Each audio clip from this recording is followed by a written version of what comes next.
The grand hall shimmered with gold light filtering through tall, arched windows. Velvet red seats lined the rows, filled with murmuring spectators. The event was called Young Virtuosos, an elite showcase.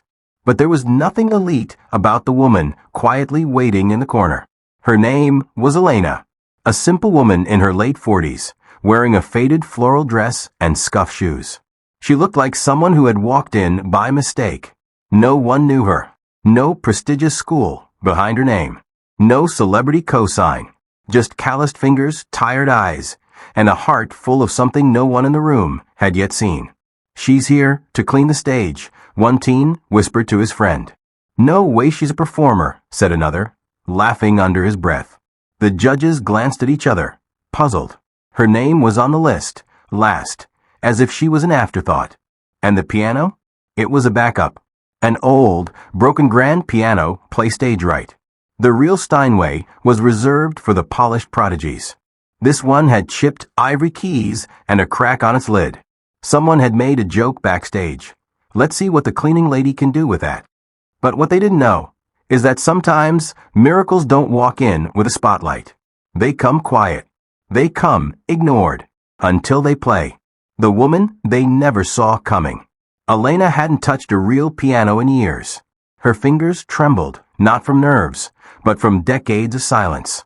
She once had a dream, before life swallowed it. A dream that echoed through narrow alleys and broken apartments. But that dream was buried under bills, caregiving, grief, survival. Her late father was a jazz pianist in the war era, her only teacher. He taught her to feel before she played. He used to say, "Music isn't about impressing. It's about revealing." So she never chased fame. She chased feelings. When Elena stepped onto the stage, the room fell quiet, but not out of respect, out of disbelief. "Is she serious?" someone muttered. She nodded politely to the judges, sat at the broken piano, and paused. The room still carried the echoes of a child prodigy who had just played a flawless Beethoven sonata. Perfection. Precision. Applause. But Elena? She closed her eyes, and for 3 full seconds there was nothing. Then she placed her fingers on the cracked keys. The first note that shattered silence. The first note didn't ring like a bell. It hummed. It wavered. It cracked, and then healed. It wasn't polished. It was alive. A low, trembling chord followed. Then another. The melody came not from memory, but from somewhere deeper, like the sound of a woman who had lived, loved, lost, and risen again. The audience leaned forward. They were no longer in a hall. They were in Elena's memory.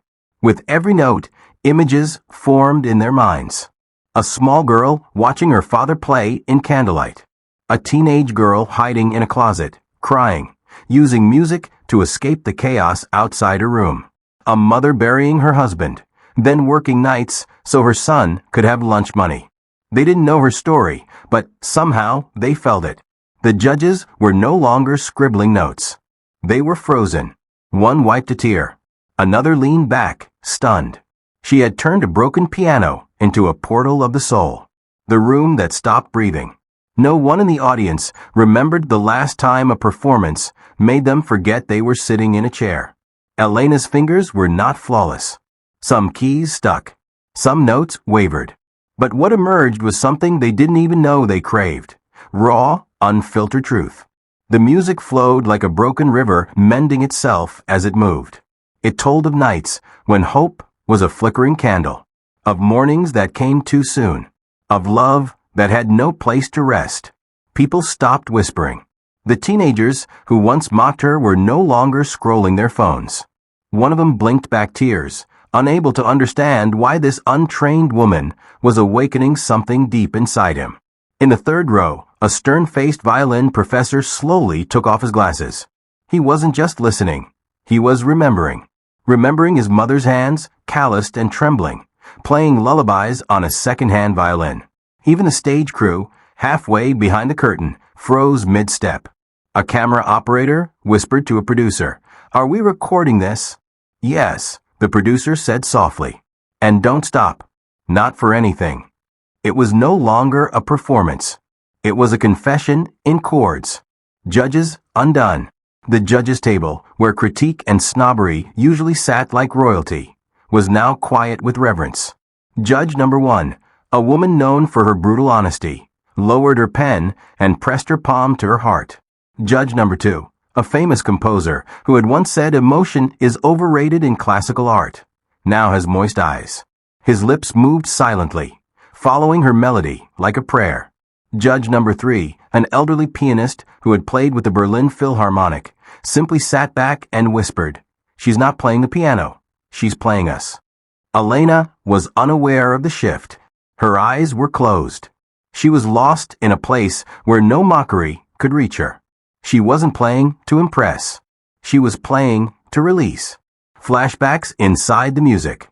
As her fingers continued dancing over the keys, the audience felt more than heard the story inside her music. A flash of a younger Elena, 5 years old, laughing beside her father as he played jazz at a rundown bar. The moment she lost her scholarship to Juilliard because her mother fell ill and needed a caregiver. Her wedding day. Her husband's smile. Then the hospital room. The sudden goodbye. Her son, playing with a plastic piano, asks, "Mom, why don't you play anymore?" And her whispering, "Because life took the music from me, baby." Each note poured another memory into the hearts of the listeners. She wasn't performing. She was bleeding gracefully. And the crowd? They weren't just watching. They were healing. The standing ovation that shook walls. As her final note rang, a quiet, tender D minor that echoed like a goodbye, the room stood still for one more second. Then a sound. Not just applause. It was a roar. The first person to rise was a child. A girl no older than 8, who clutched her mother's hand and stood up, clapping with wide, tear-filled eyes. Then others followed, one by one, then all at once. The room erupted into the kind of standing ovation that didn't come from admiration, but from gratitude, as if they were thanking her for something they didn't know they needed. People weren't just clapping, they were crying, hugging, shouting. The sound engineer wiped his eyes and whispered, "That was sacred." Backstage, the other performers, who had once scoffed, stood stunned. Even the conductor of the event, a man known for his perfectionism, stepped out from behind the curtains, eyes glistening, and whispered, "You've reminded us what music is for." The shadow of pride and the light of truth. But not everyone celebrated her miracle. In the far corner, one of the top young performers, Aria Kellen, trained at the Royal Academy, stood fuming. Her technical perfection had just been eclipsed by a woman who had never seen a conservatory inside. She turned to her manager and spat, "This is a joke. That woman doesn't even know theory, and they're acting like she's Mozart reborn." But even her manager didn't reply, because even arrogance has ears. And deep down, Aria knew she could play faster than Elena, but she had never felt deeper. The man in the back row, unnoticed during the standing ovation, in the farthest seat of the balcony, sat an older man in a charcoal coat. He hadn't moved. He hadn't clapped. He just watched her, frozen, haunted, almost as if he'd seen a ghost. His name was David Langston, a renowned music producer known for discovering raw street talent and transforming them into legends. He hadn't come for Elena. He was supposed to scout Aria Kellen. But when Elena touched that piano, time stopped for him too. He leaned forward, gripped the balcony railing, and whispered, "That's it. That's the sound I've been chasing for 30 years. Backstage whispers." Backstage, the atmosphere was electric and split in two. On one side were the performers who couldn't stop talking about Elena. They replayed her notes in their minds like it was a secret language. Some sat on the floor in silence, processing what they'd felt. Others looked at their own polished performances with new, uncomfortable eyes.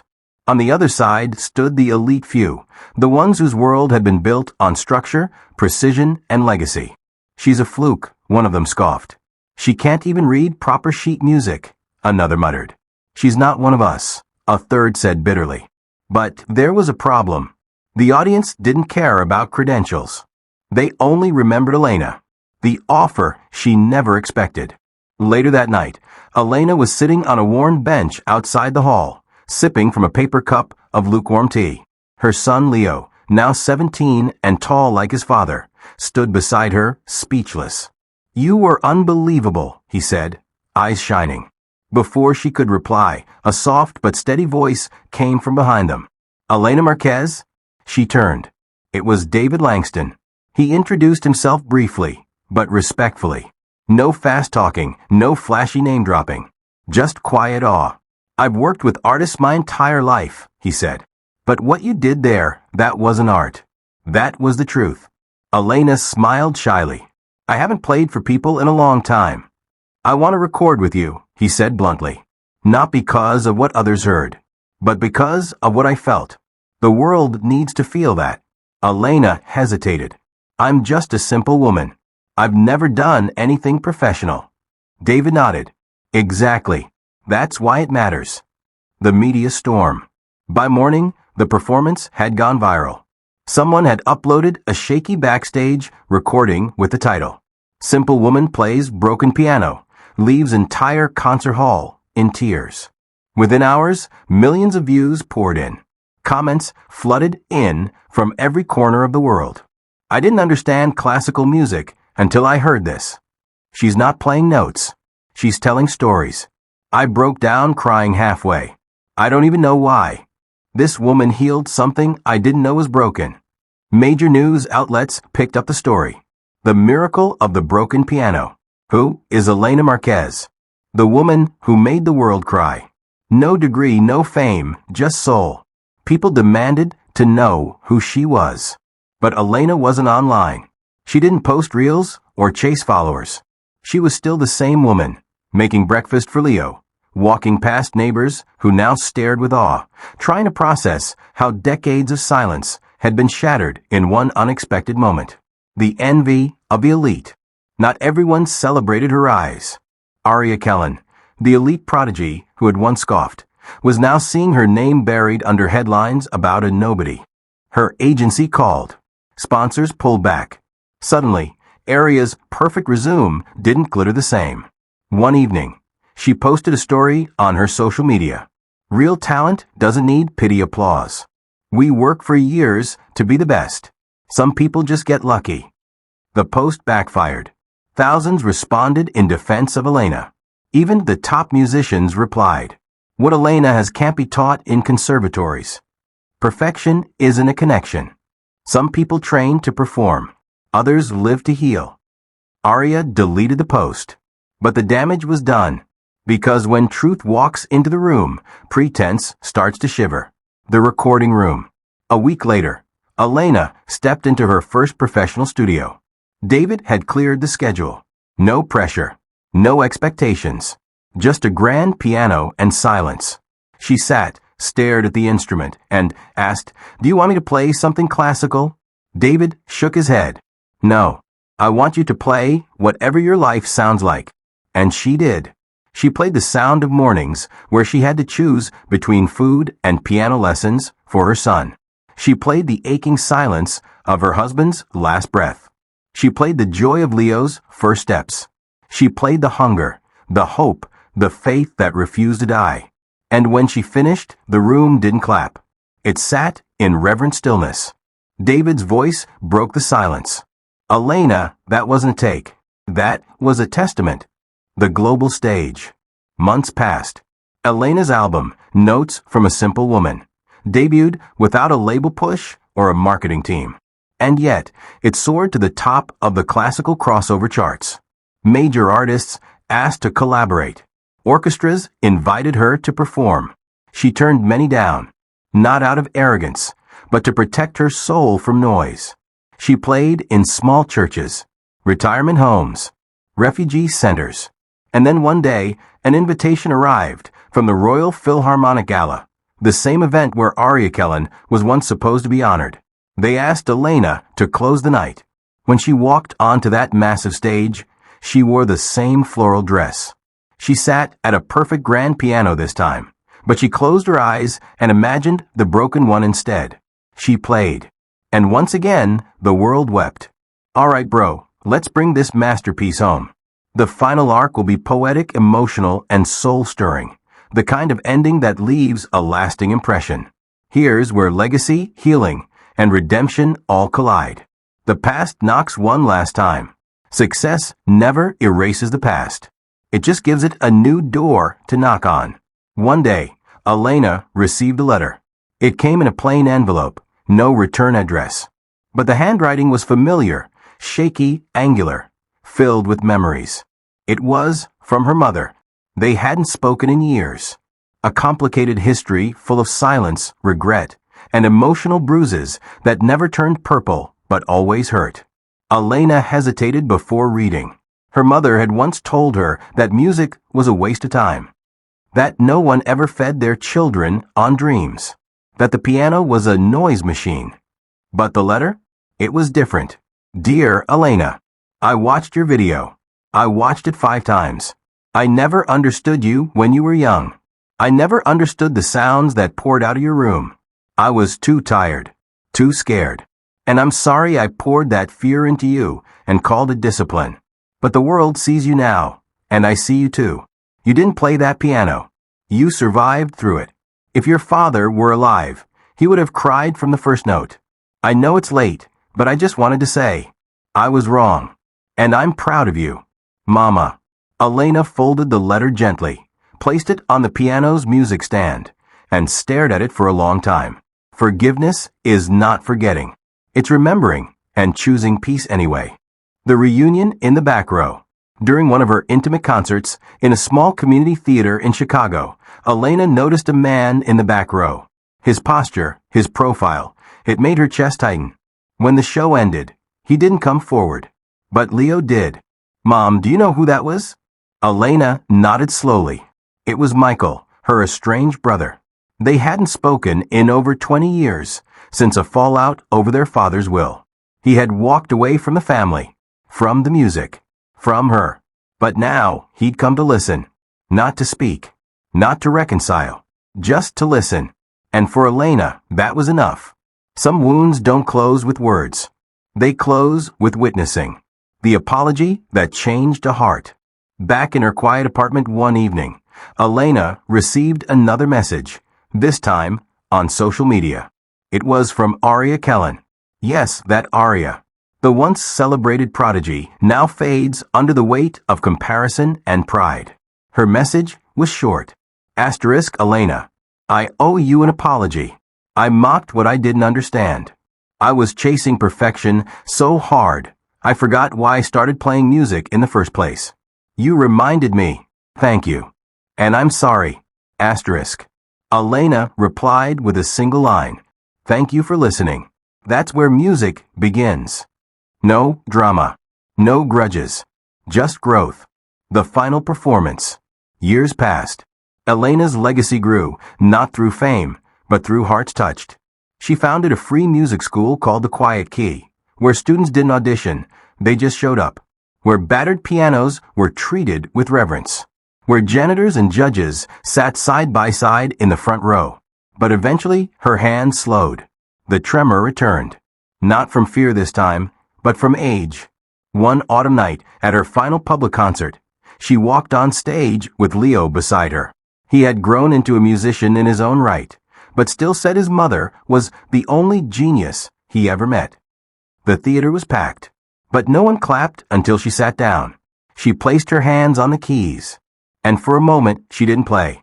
She simply looked out, eyes gleaming, and whispered, "You all thought this was about a woman and a piano, but it was never about that.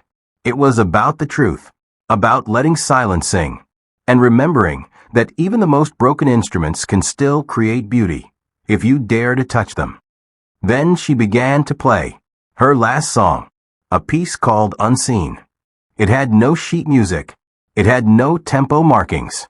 It had only a soul, the legacy. When Elena passed a few years later, she left behind no mansion, no gold records, no corporate brand. What she left behind was something much harder to earn: impact. A movement of music schools for the unheard. A generation of artists who chose truth over trophies. And a story that still lives in every room where someone dares to pick up a broken instrument and play anyway. Her last piano, the same old one from the concert hall, was never repaired. It now sits in a glass room at her school, untouched, revered. Not because it was perfect, but because it was the first to let a simple woman tell her story and silence the world with a miracle.